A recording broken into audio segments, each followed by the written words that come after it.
welcoming thousands now sitting empty.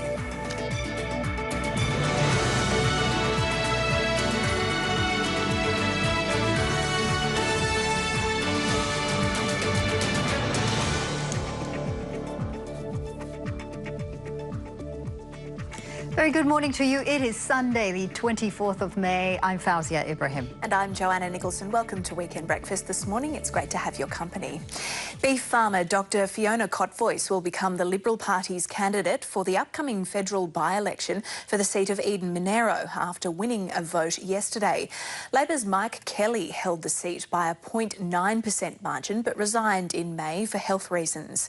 The seat attracted national attention after New South Wales State Cabinet colleagues Andrew Constance and John Barilaro came to loggerheads after both pulling out of the race for Eid Mubarak. Labor has endorsed Bega Mayor Christy McBain as their candidate. Australia has now recorded more than 7,100 cases of COVID-19 and a total of 102 deaths. A Victorian man in his 60s died in hospital yesterday, bringing the state's death toll to 19. 14 new cases have been recorded across the country, 10 in Victoria, 3 in New South Wales and 1 in Queensland. 4 of Victoria's latest infections are in hotel quarantine and the remaining 6 are under investigation. No new cases were recorded in WA yesterday. However, testing revealed 3 historic cases. 2 of those are related to cruise ships. The third is a contact of a previously confirmed case. There are currently about 500 active cases in the country. States and territory leaders are calling for the JobKeeper wage subsidy to be extended past September after a $60 billion costing error. Treasury revealed on Friday that the program was only expected to cost $70 billion, not the $130 billion that had been originally claimed. Tasmania's Premier Peter Gutton, Minister Andrew Barr say the extra funds should go to additional support for industries which take longer to recover from the coronavirus pandemic. Authorities in Western Australia have issued a severe weather warning for a significant portion of the state's west coast. Remnants of ex-tropical cyclone Manga are expected to bring a once-in-a-decade storm to the area. The storm is expected to bring heavy rain and winds of up to 130 kilometres an hour as it travels along the coastline. Authorities warn residents between Karratha in the north and Esperance in the state's south, as well as Perth, could be impacted. Severe conditions are expected to continue until tomorrow. The weather situation is dynamic and complex as a tropical system interacts with a cold front, and we're expecting 1 or 2 low-pressure systems to form and impact the west coast on Sunday and into the early hours of Monday morning. Strong winds and rain will start along the upper part of the west coast on Sunday morning, extending southwards and reaching the south coast during Sunday afternoon or evening. Areas west of a line from approximately Karratha to Esperance are likely to be affected during Sunday, with the main areas of severe weather contracting to the southern parts of the state during Monday. 2 men have been arrested after a fatal stabbing in Sydney's west. Police were called to a house in Reviston early this morning following reports of a home invasion. Paramedics treated a 40-year-old man for stab wounds, but he died a short time later. 2 women in the house were not injured. Mourners have gathered in the Pakistani city of Karachi for the first funeral of victims from Friday's plane crash. The Pakistani International Airlines flight crashed into a residential area while attempting to land at Karachi's airport. In total, 97 people died, only 1 passenger survived. Police in Papua New Guinea have arrested former Prime Minister Peter O'Neill over allegations of misappropriation and corruption.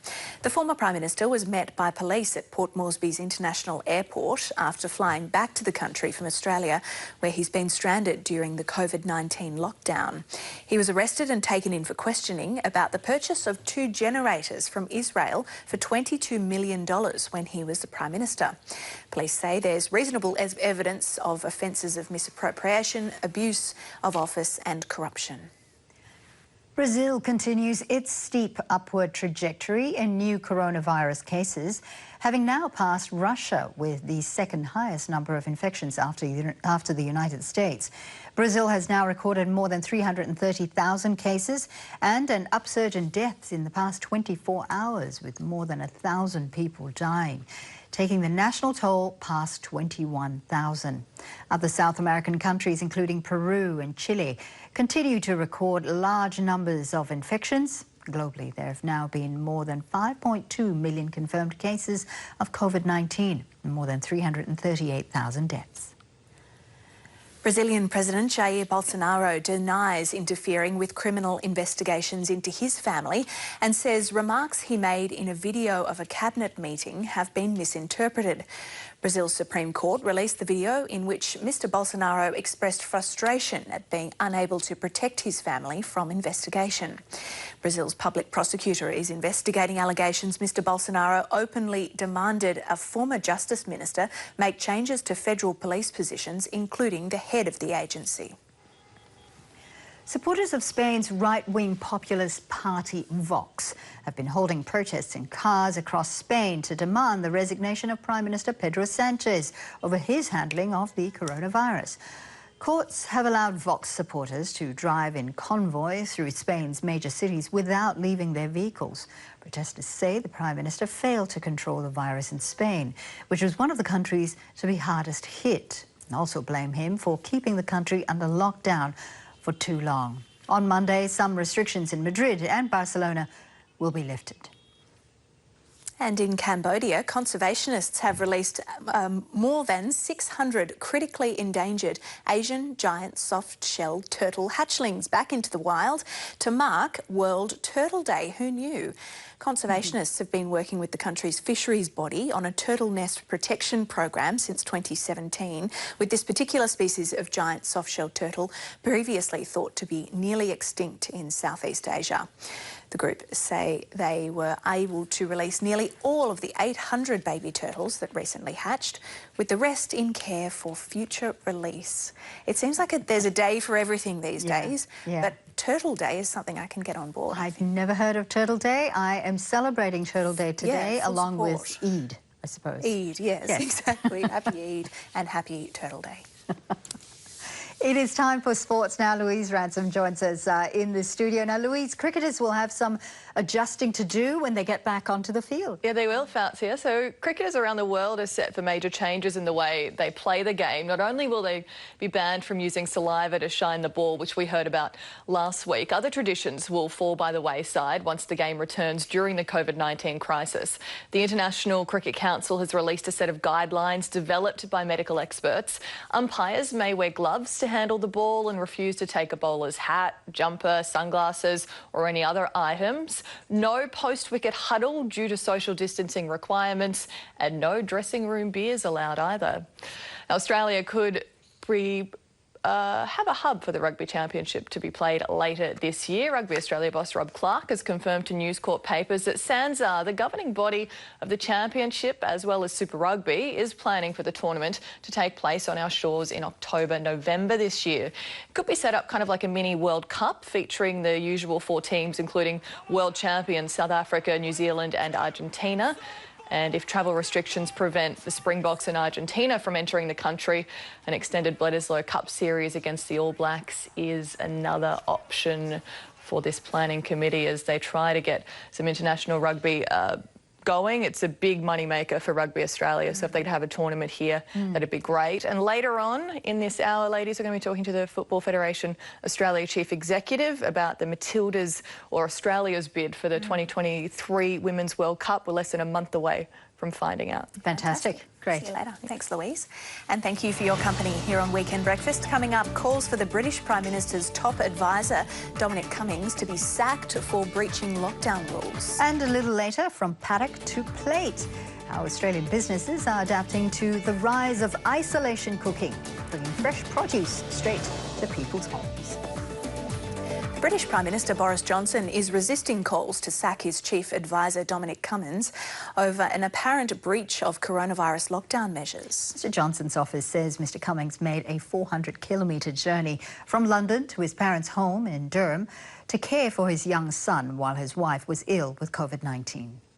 You're supposed to be more than 2 metres apart. Boris Johnson's senior advisor Dominic Cummings lecturing reporters on social distancing, but his opponents accuse him of breaking the lockdown rules himself. When his wife became ill at the end of March, she and their 4-year-old child didn't self-isolate at their London home, but travelled more than 250 miles to County Durham. Well, it's a question of doing the right thing. It's not about what you guys think. The government's guidance on self-isolation says if you live with others and you're the first in a household to have symptoms of coronavirus, then you must stay at home for at least 7 days. But all other household members who remain well must stay at home and not leave the house for 14 days. But in a statement, Downing Street set out to explain why Boris Johnson's advisor didn't stay at home.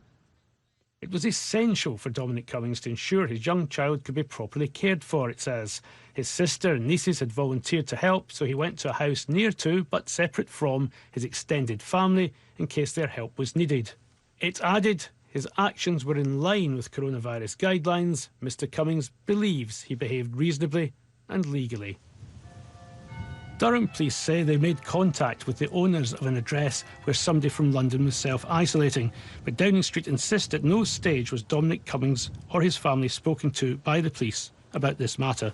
Welcome to today. So where does this leave the government's stay-at-home guidance now? Is the advice now to parents that if you don't have your own extended family nearby, even when you are ill with COVID symptoms, you are allowed to leave your home, travel many miles across the country and isolate closer to your extended family? Look, the important thing is that everyone remains in the same place whilst they're locked down, which is exactly what happened in, I think, the case you're referring to with Mr. Cummings. So the Prime Minister will have known he was staying put and he didn't come out again until he was feeling better. But he did travel 250 miles from his London home, did he not? Ian, the guidance says if you're living with children, keep following this advice to the best of your ability. However, we are aware that not all these measures will be possible, depending, therefore, on circumstances. I'm adding those last few words. Senior ministers have rallied around to defend Dominic Cummings, but there have been calls for his resignation from some of his opponents. Dominic Cummings should have done the right thing. He should have resigned. But now that he hasn't, Boris Johnson must show leadership and he must remove him from office immediately. You know, we've had a lot of people who have been struggling throughout this pandemic and sticking by the rules. We've got care workers moving into care homes, hospital staff in staying in hotels, and they've struggled for not seeing their family. They've adhered by the rules and he's broken them, and it's just so irresponsible. This isn't just about Dominic Cummings, but about the guidelines that parents with virus symptoms should follow, and whether the rules that apply in your street also apply to Downing Street. Across the pond and in the United States, people are venturing out of lockdowns for the first time to enjoy a long weekend that marks the unofficial start to summer. There are a vast array of rules and regulations aimed at keeping people safe from the coronavirus, which has so far claimed nearly 100,000 lives in the country. But some doctors worry authorities are relaxing restrictions fast and too soon. North America correspondent James Glenday has more.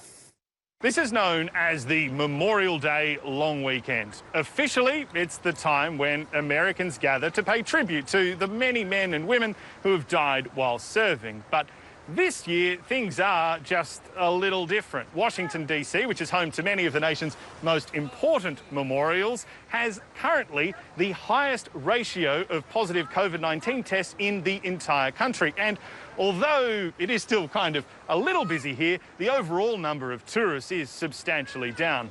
Unofficially, it's also worth noting that this weekend is usually considered the start to the summer season. Today, huge numbers of Americans are flocking to beaches and to national parks, which have just reopened for the next couple of months. The president himself headed out to one of his golf courses for a hit for the first time in a couple of months.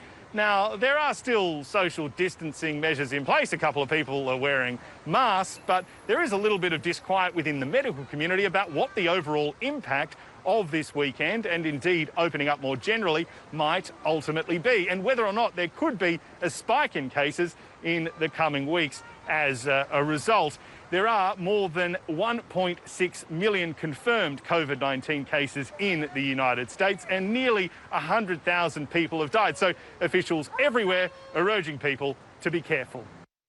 James Glenday with that report. Now, for more on the week in US politics, let's bring in James Avanatakis, who is a Fulbright Fellow at the University of Wyoming. He's also the Pro-Vice-Chancellor of Research and Graduate Studies at Western Sydney University. James, great to see you. Thank you so much for taking the time to speak to us. Now, one of the things that made the headlines this week in the United States is President Trump urging places of worship, mosques, churches, synagogues to reopen their doors to their worshippers. Is this him trying to appeal to his conservative base?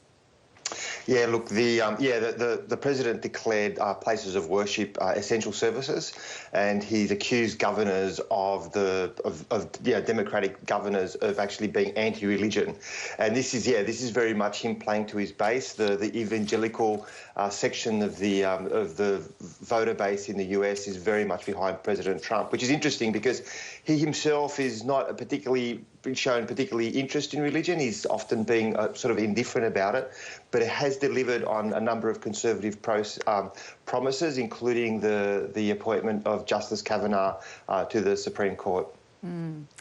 Another thing that made major headlines just in the last few days of this past week, of course, is presumptive Democratic candidate Joe Biden, who during the course of an interview said something that was quite controversial. I believe we have a clip of it. Listen, you got to come see us when you come to New York, VP Biden. I will. It's a long way until November. We got more questions. You got more questions, but I tell you, if you have a problem figuring out whether you're for me or Trump, and you ain't black. Okay, that's Joe Biden there in the interview then, and he says, just to reiterate, if you have a problem figuring out whether you're for me or for Trump, then you ain't black. Was it his place to say that? And what sort of backlash has that occurred? Has that happened? Yeah, look, voters and commentators from both the left and the right really criticised him, rightfully so, declaring that, Joe Biden is not the man to identify who is black and who is white. And so, yeah, he's been rightfully criticised. He has apologised and said that he made an error of judgment. I mean, I think what's really happened, one of the challenges here is that black American voters have felt the Democratic Party has often taken them for granted. So it's all of a sudden he's this sort of plays into that. At the same time, Donald Trump has been trying to chip away at that voter base. And, during the Super Bowl, I remember when we were speaking, a few months ago during the Super Bowl, Donald Trump had put a lot of effort and spent $10 million on one ad to advertise his connection with trying to improve lives for black Americans in the justice system. He's also been a big donator to black colleges. And so what this has done, it's, I suppose, further questioned, not only questioned Joe Biden's judgment, but also allowed Donald Trump to kind of show that he's taking his black supporters much more seriously than Joe Biden. It was a terrible misstep, and one that may well haunt Joe Biden. I want to stay with the White House race for 2020. Now, in light of the pandemic, of course, some states are considering mail-in votes, or for voters to be able to mail in their ballots, I suppose. But President Trump is against this, and he's targeted 2 Democratic states for this. Why is that? What is his objection to mail-in votes? Yeah, it's a fascinating, and I really became fascinated with this and researched this quite a lot in this latest article I wrote. And no American election has ever been postponed, and so during the Spanish flu, during World War I, even during the Civil War and during World War II, voting went ahead. But what's happened is a lot of the states where, say, such as New York and other close states, there's been a call to increase postal votes. That's the case in places like Washington State, where postal votes is the way to go. But what it's shown, some analysis has shown that it's Democratic voters that tend to use this method of voting a lot more than Republican voters, and so as a result, it's one way, I suppose, to as he's been accused of trying to suppress the vote, and by stopping states from going down this pathway. We always remember that voting in the United States is not compulsory, so people have to be motivated on a Tuesday to leave work or to go in their lunch breaks or whatever it is that they do on that day to go out and vote. And so the president president feels that if he can dissuade people from going out to vote who are on the fence, then he has enough votes amongst his core base to definitely win the election. So I suppose it's a strategy to try and suppress some of the Democratic supporters. If this pandemic was to extend right through November, and if conditions in the United States were to worsen as well, does the president have the authority to postpone this election?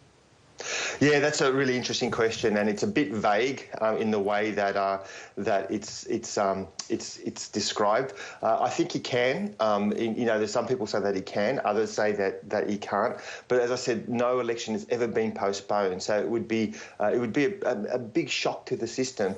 In some ways, this virus has really been problematic for the way that the Trump administration has managed this. It's been a terrible misstep on the administration's part. In places like Ohio, we've got a very conservative governor, Mike DeWine, for example. He has 83% support in the way that he's handled it, and he's handled it with, mandatory masks and been a lot, kind of following processes that are a lot more reflective of the way that the Australian government and the New Zealand governments handled it. And his popularity has soared amongst Democrats as well as Republicans. And so for Donald Trump, he's kind of trying to figure out strategies to respond. Now, I don't think anybody has it on their agenda to postpone this election. But as we know, the Trump administration has their own way of dealing with crises, and consequently, we don't know what will happen. But I doubt very much that will be seriously considered. It'll be very interesting to see what happens comes November. James, it's great talking to you. Thank you so much, James Avanathakis there from Western Sydney University. Turning back home now, and while restrictions on small gatherings are slowly being eased, crowds at major events and functions are still on hold. Now, industry leaders fear that it'll only be early next year before multi-billion-dollar events will be revived. Mary Gearian looks into the challenges faced by event organisers, including Australia's Formula One.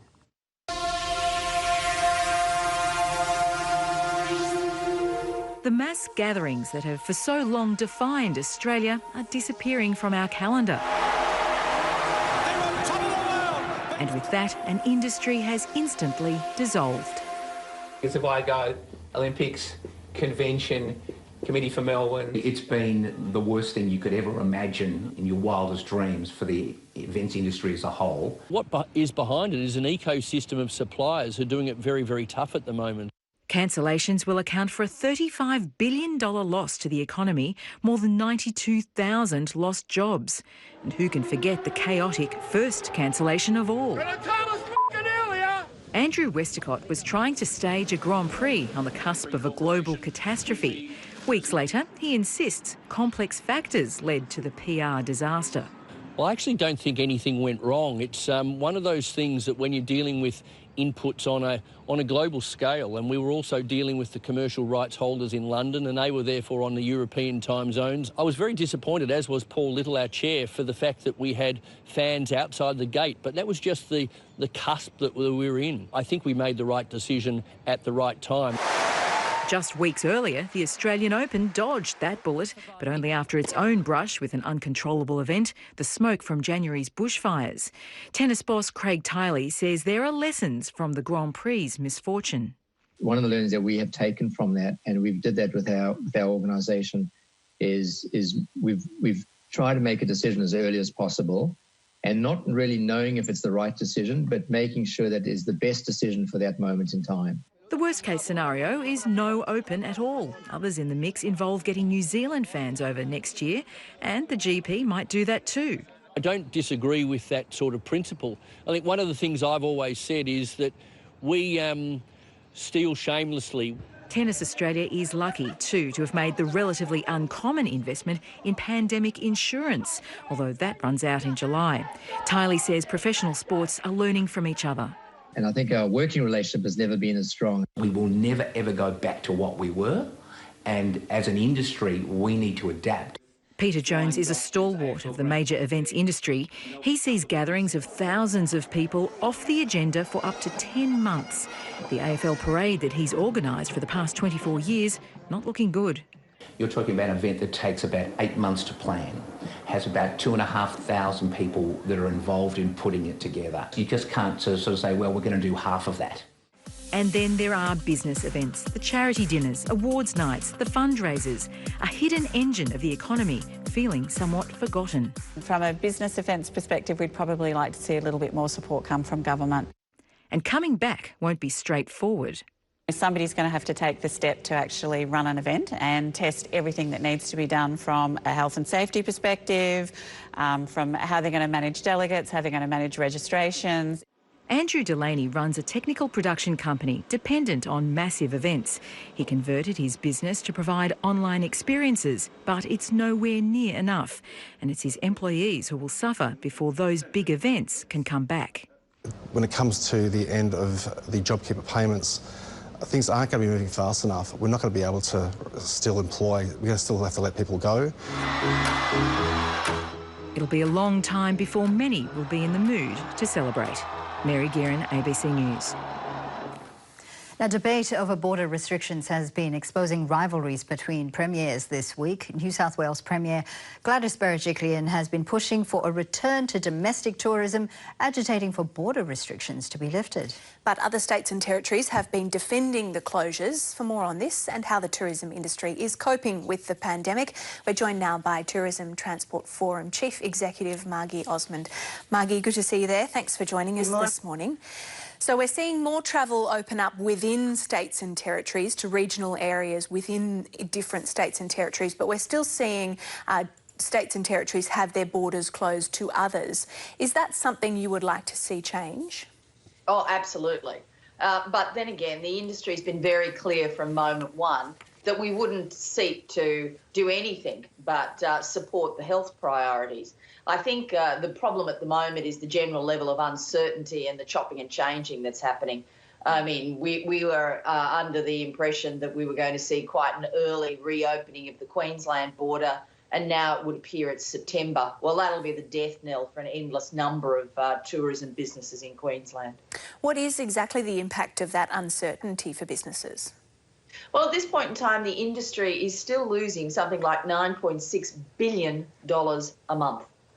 We expect of the 660,000 direct jobs in the industry, something over 400,000 of them may have been lost during this period. So it's a devastating impact. And I think one of the critical issues will be JobKeeper in the sense that many other businesses will be able to just get back to work. The tourism industry can't until those borders are properly open. And we'd certainly be looking for an extension of JobKeeper past September. Of course, businesses will have to be following these physical distancing rules as they reopen for those businesses who are able to reopen. What will that look like, particularly in regional towns, as tourists start to come in for places like accommodation places, but also restaurants and cafes?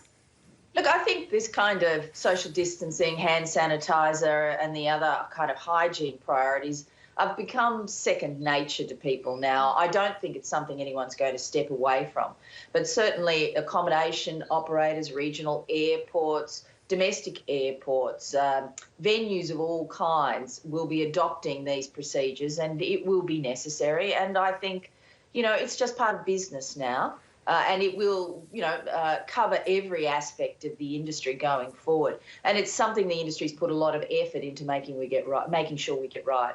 So they will therefore be forced to operate on a reduced capacity, no doubt.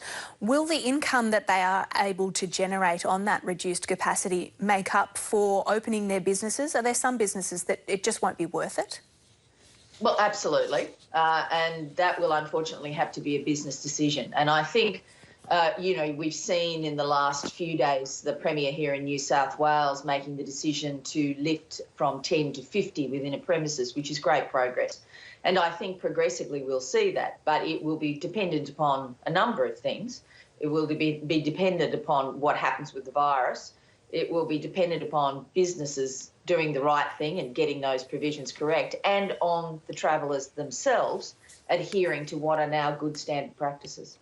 As states start to open up travel, at least within states, and tourists do start to head to regional areas, I'm sure there are some within the tourism industry who are very happy to see tourists come flocking to their towns. But have you also been speaking to people that might be feeling a bit reluctant about that as well? Look, I don't think there's any doubt that there will be some towns, particularly those that were severely damaged as part of the bushfire activity, where they're not up to having a huge range of visitors.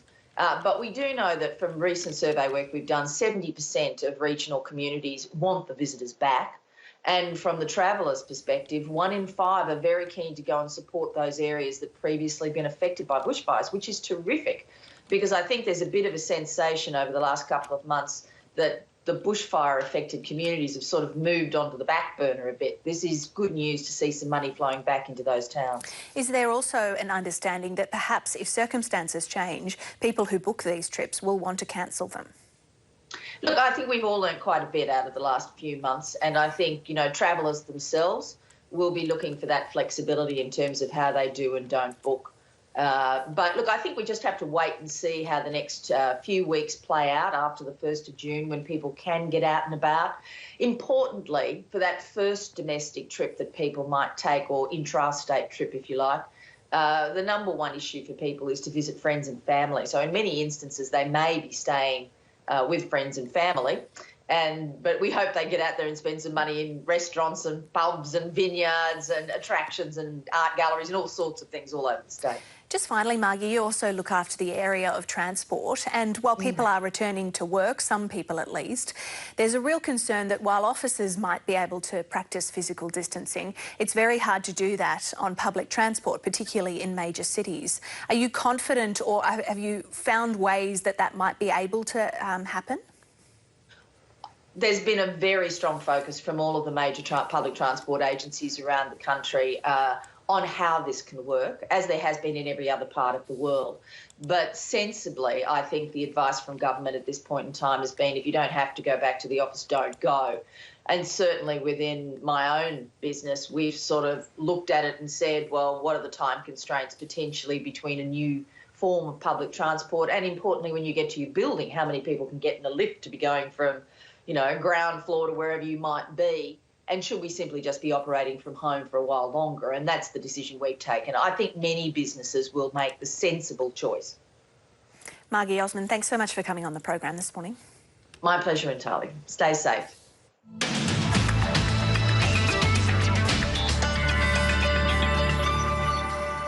Taking a look at the satellite now, an intense low is generating strong winds, large waves and showers for coastal New South Wales and Victoria. An associated trough is producing cloud and rain across eastern Queensland. Another low is approaching Western Australia, increasing cloud, patchy rain and northeasterly winds. Looking around the country for today, cloudy and cold in southern Queensland, sunny in the north. New South Wales and the ACT will see showers ease in the east, cool to cold throughout. In Victoria, showers in the south with cold temperatures across the state. Cloudy in Tasmania, a clearing shower in the northeast.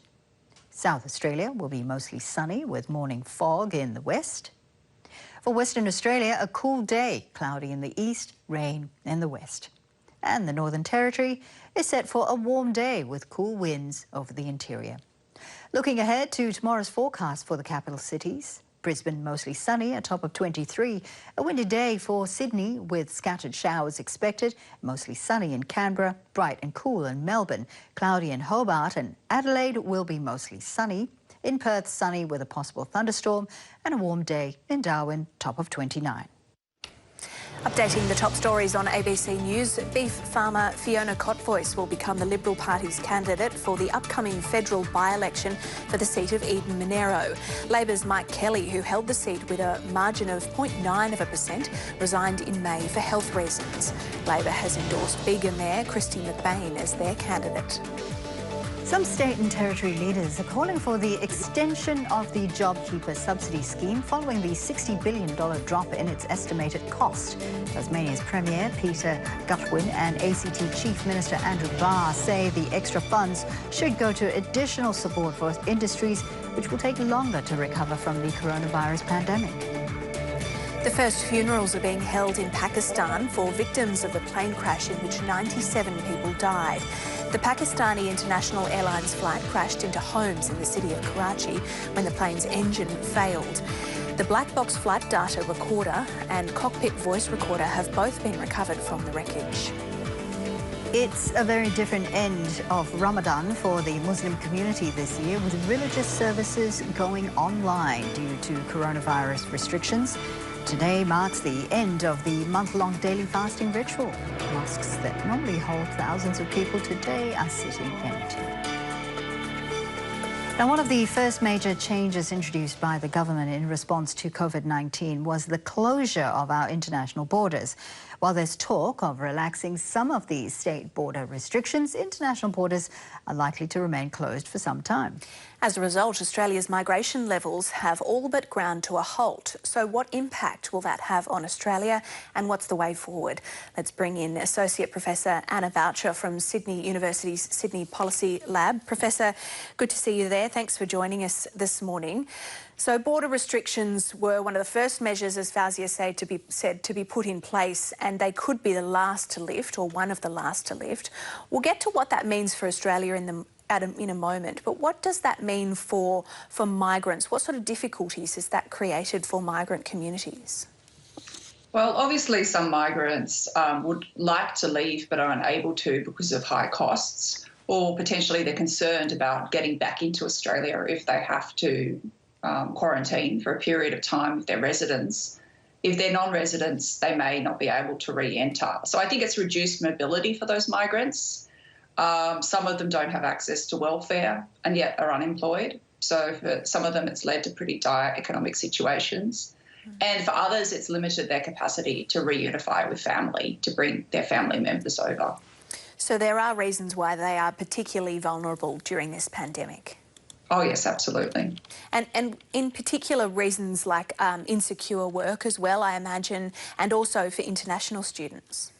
Yeah, so the insecure work, we know that migrants who are here are disproportionately affected in the sectors where coronavirus has led to shutdowns, and some international students weren't able to enter Australia in March in advance of the university semesters, and others may not be able to enter in August. And whilst I think the universities have done a really good job of putting learning online, a big part of the reason that students like to come is for the in-person experience of international education. What sort of population changes are we seeing as a result of these border closures? And do you think that that will lead to a fundamental shift in Australia's makeup? So in the short term, we are seeing a reduction in net overseas migration, as the Prime Minister has intimated several times. How long that will go on for and whether that will lead to a fundamental shift really depends on how long we keep the borders closed for.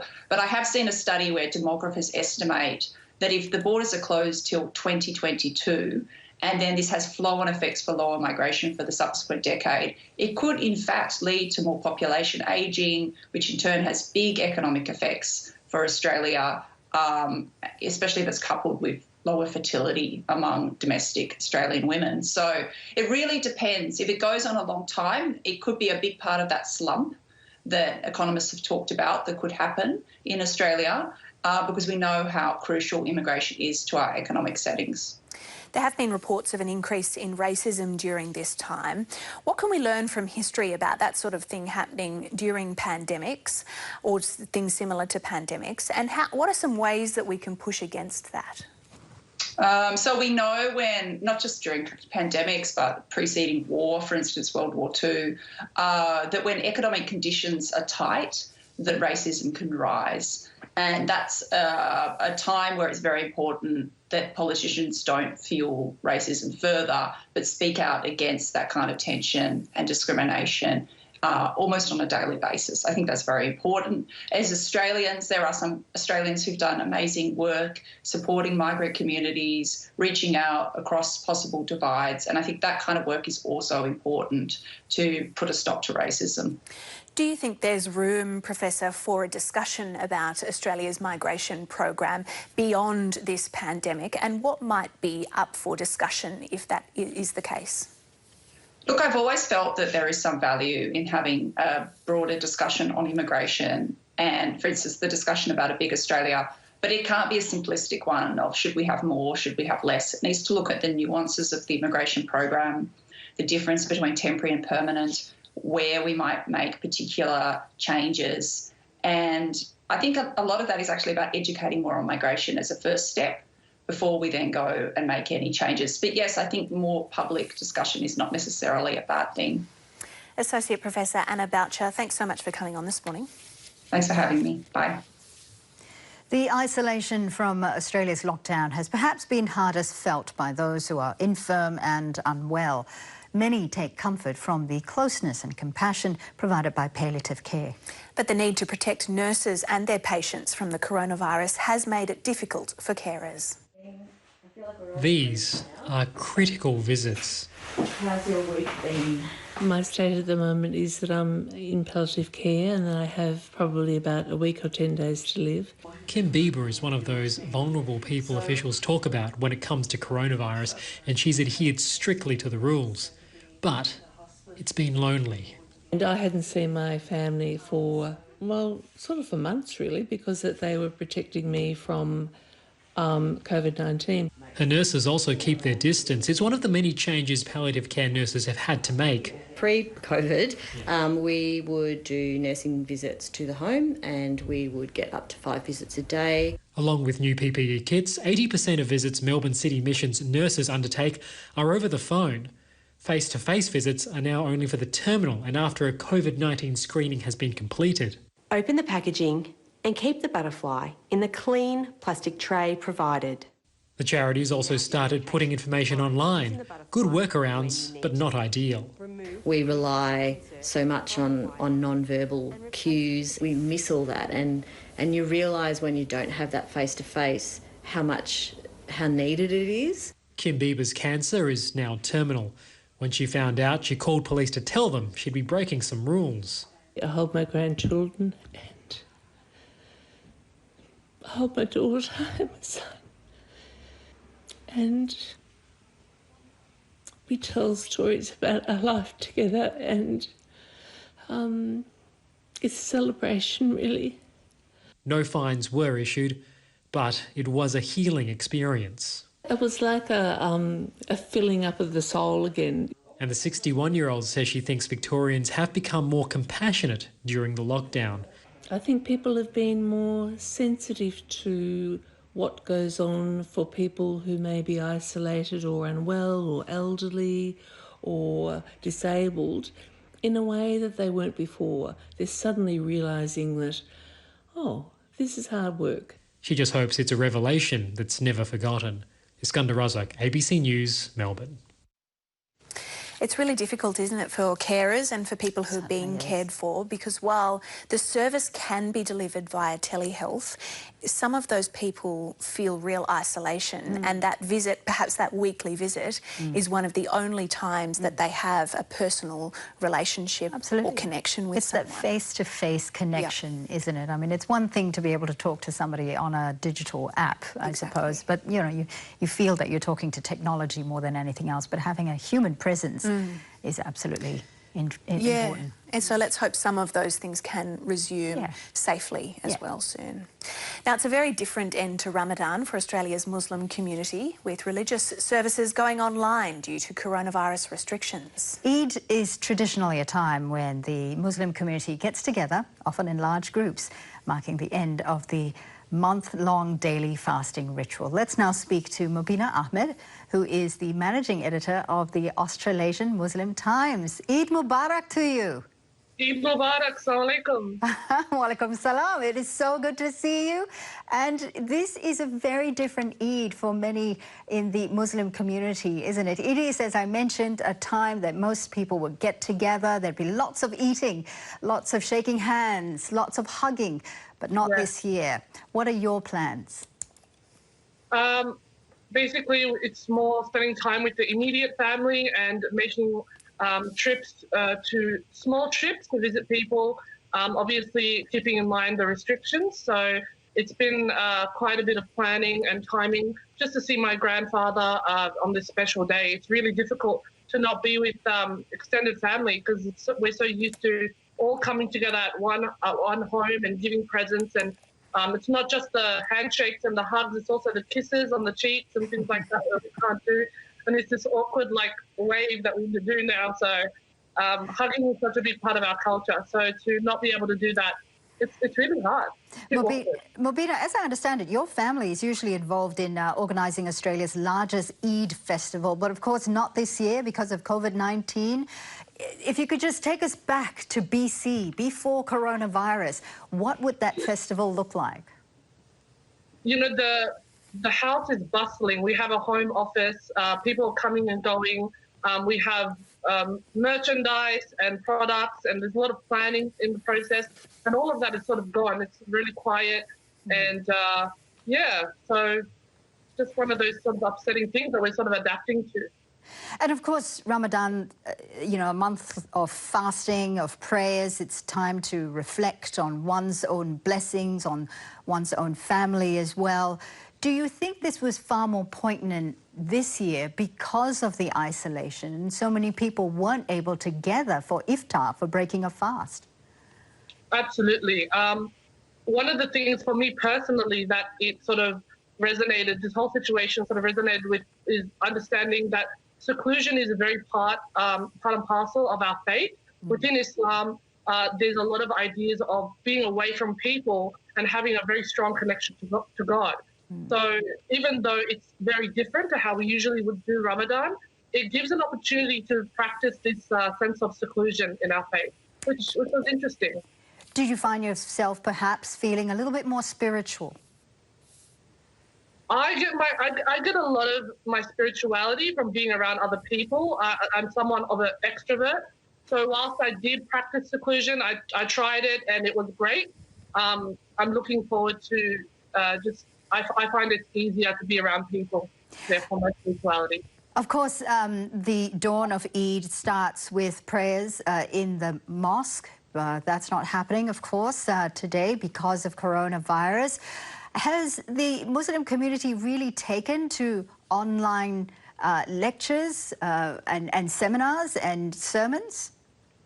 You know, it's quite incredible how not just the Australian Muslim community, but the global Muslim community have all taken up this technology and how they, you know, disseminate the message of Islam and educating Muslims on the knowledge of Islam.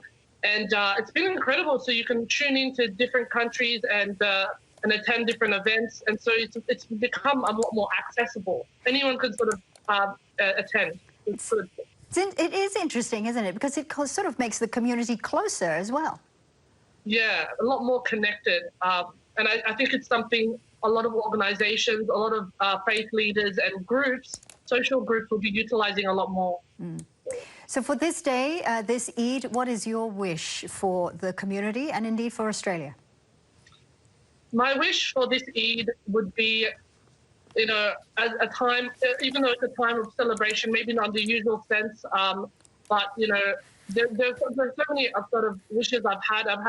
Like this morning, I was reflecting on what this day will be about. And, you know, in some ways, it is about acknowledging that there is a loneliness in not being connected to the community, and having ups and downs is all part and parcel of life.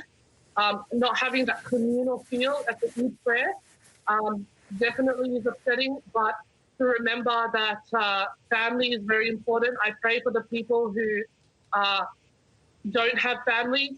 It's basically who don't have families they can spend time with, or their families are going through a hard time. I pray for those who have reverted to the religion and they're on their own. I have my family and I'm so grateful for that. But there are people who convert to the religion and they're just on their own. They don't have, this day is normal for them in terms of who they spend time with. And I just wanted to give a shout out. If there are any reverts who do feel alone, please contact me. There are many organizations that can help and support. This is a time where, especially this day, I visit the cemetery, I visit the people who have passed. Death is a huge part of our religion, and remembering that our life on this earth is temporary, and we should be grateful for all the blessings that we have. And also, I guess, one of the things I miss the most about today is the Muslim community is so culturally diverse in Australia. And I'm going to miss being able to just show up to people's houses and eat some of their ma'mool. Ma'mool is like a Arab dessert. It's a shortbread filled with filling in it. So if there's anyone who wants to give me some ma'mool, please, one piece. Walnut is my favorite, but dates are good too. Just, yeah, I'm going to miss them. Fantastic. Listen, maybe next year, inshallah. Mobina, it is lovely to speak with you. Eid Mubarak to you and your family. Thank you so much. Assalamu alaikum. I think Mobina's right. It's more a time this year to be reflective. Yes. And not as much celebration. Absolutely. But I'm sure she's missing that communal food because that's one of the best parts, I guess. Yes. And so much colour and, you know, everybody gets together and just that feeling of being connected to a community and as Mobina said, not feeling so isolated, which, you know, many people are feeling this. So reach out if you are, as you're saying. Absolutely. Now, with so much time on our hands during isolation, many Australians have been turning to cooking at home, and that's led to a rise in demand for organic fruits and vegetables. Landline's Helena Bachkovsky has more. They're time-consuming, labour-intensive and more expensive to produce than conventionally farmed food. But organic fruit and vegetables are in demand. Sales have increased a lot.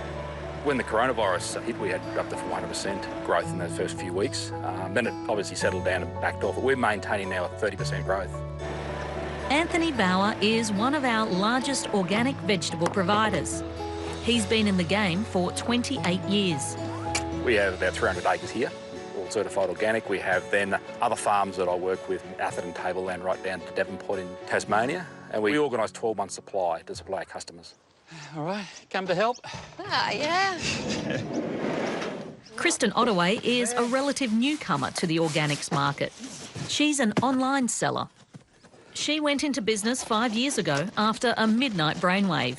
It just really came to me as a really clear plan of exactly what we needed to do. I knew that people wanted access to this because we had been looking for ourselves and couldn't find good quality organic food that was easy to get. So it just went from there. We put it in there for you. She's also had significant growth in the past couple of months. Thanks, Kristen. Are you right with the eggs on top? Yep, perfect. Thank you. We were sitting around about 300 to 350 boxes a week that we were doing before COVID hit, and then we skyrocketed to about 800 boxes a week overnight. And you can see more of that story on Landline at 12:30 today on ABC TV or anytime, as always, on ABC iView. Fauzia, have you been doing any cooking at home? I have actually, yes, I have. Because, you know, we now have time, so I've actually had time to actually experiment just that little bit more. It's you know, apart more from just the usual daily sort of whip-up things. Oh, I've tried, I think I told you my experiment with mud cake, which didn't go well at all. But I've done some really nice pasta dishes, some experimental, more detailed Asian dishes. So have you been buying all the pasta then? That's me. Sorry, it's all me. It's at home. It's at home. What about you, Louise? Have you been cooking a lot more as well? I have. I've made a bit of gnocchi, which has been really good. So experimenting with that.